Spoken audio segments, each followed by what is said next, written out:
Thank you so much for having me. Thank you all for coming here. You're all so wonderful. Give it up for yourselves. Give it up for New. You guys are all crushing it. This is important. No, it really is important. Feminism is important because right now, women aren't equal. Women have a lot of issues that they have to face that men don't have to face. But the problem is this like Jezebel.com feminism thing that we've got going on right now is setting women back further, I think. So, for example, I would agree that it's harder for women to be taken seriously, but I don't necessarily think that running around calling everything sexist is going to solve that problem. And I think in a lot of cases, it's probably making it worse.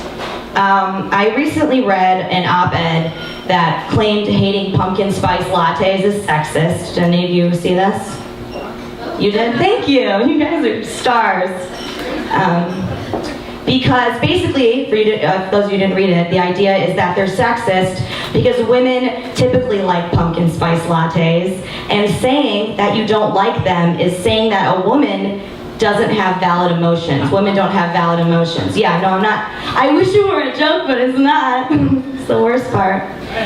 She said valid emotions too, by the way. I feel like if you're that emotionally invested in your coffee, then that is a problem, you know? I should be able to tell you, I don't like that coffee that you're drinking, and have you not be emotionally affected at all. Maybe I'm just an ice queen, I don't know, but I prefer to call it stable. Relatively, at least, right? Yes. Yeah, thank you. You guys are so sweet.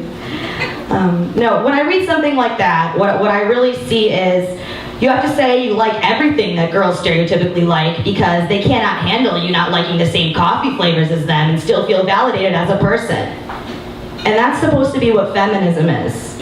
And I don't see how trying to advertise every time that anybody has ever been upset, and these women also claim it for all of women.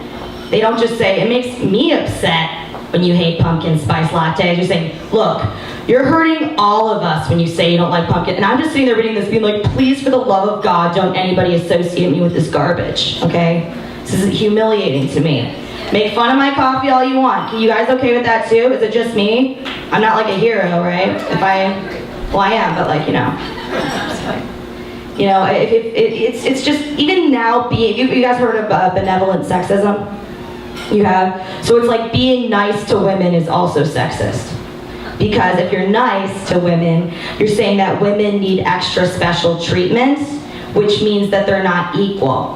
And, okay, like, and I think about this every time nobody gives me a seat on the train. Am I the only one that when you see dudes sitting down and it's like, look, if I'm still gonna be making less money, give me your seat. Like, that's kind of how I feel. But also, like, I'm okay with special treatment. I am. I think I'm a beautiful little flower, and I will take all the special gifts, all of the compliments, and the seat on the lifeboat in the Titanic, constantly. That's what I'm saying. In the modern day Titanic, do you guys think that we would get the seats still? Ponder that for a moment. No, I don't know. I'm just thinking. This is called stream of consciousness thought. You know, but I just don't see how labeling both mean and nice behavior as all sexist behavior is going to do anybody any good at all. It's, you know, one of the things you're saying, if a man listens to you really intently, he's just patronizing you. I'm like, maybe he's listening to you because I'm really interesting, first of all. Second of all, to suggest that I should be suspicious of a man who listens to me talk is insane. That's insane. And that's why it's such a big bummer, because feminism is important, women are important, and this is what gets to call itself feminism right now. By the way, I wrote some stuff down, some other things that have been called sexist. I don't have time to listen or list all of them because, you know, I know you guys probably like me, but not enough to stay with me all night. A millennial story. Okay. Sorry. Some other things that have been called sexist or even oppressive include putting your arm around your girlfriend, the word cupcake, slow motion, because sometimes it's used to sexualize women, like, you know, Baywatch. You guys know that? The expression TMI, the phrase boyfriend genes, which is also ageist because boyfriends are generally the partners of younger women, whereas husbands are the partners of older women. There are no genes for those of us without partners, but you don't hear me complaining. It's not. Oh yeah, the iPhone 6 is sexist because you get makeup on it if you rub it on your face while you're wearing makeup. After I get done doing TV, anything like within an inch radius of my face is gonna get makeup on it, so like everything I've ever seen is sexist by that logic. Today I saw an article about the word "to" is sexist. You guys know "to"? It's an adverb, T-O-O.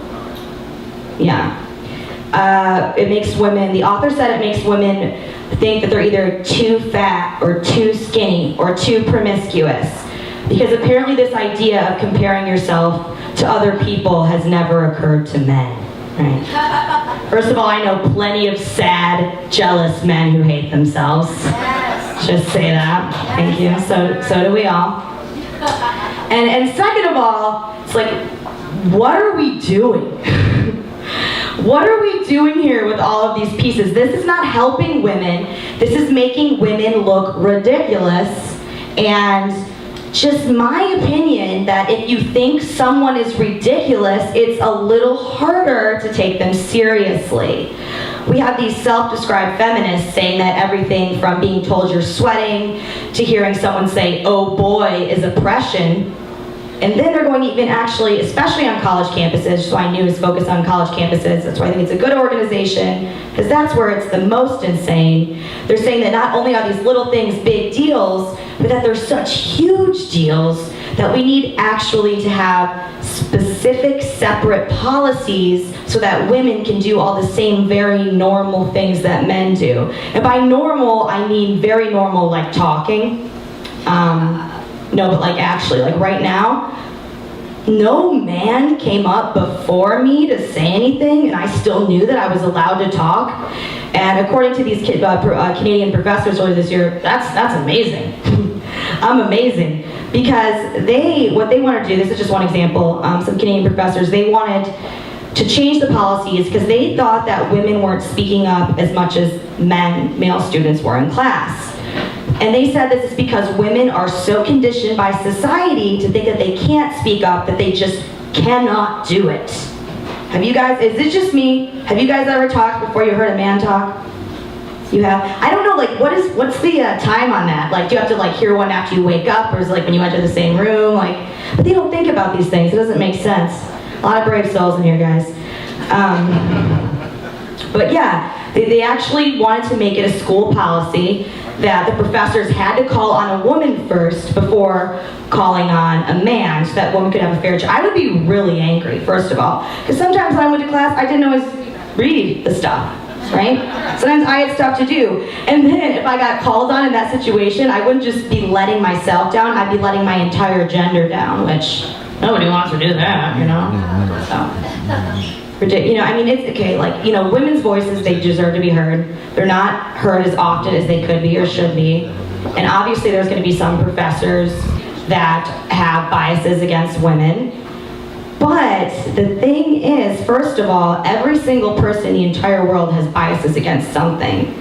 And most people are able to deal with that. And saying that women are the only ones who aren't, or marginalized groups are the only ones who aren't, it's kind of an interesting way to gain respect.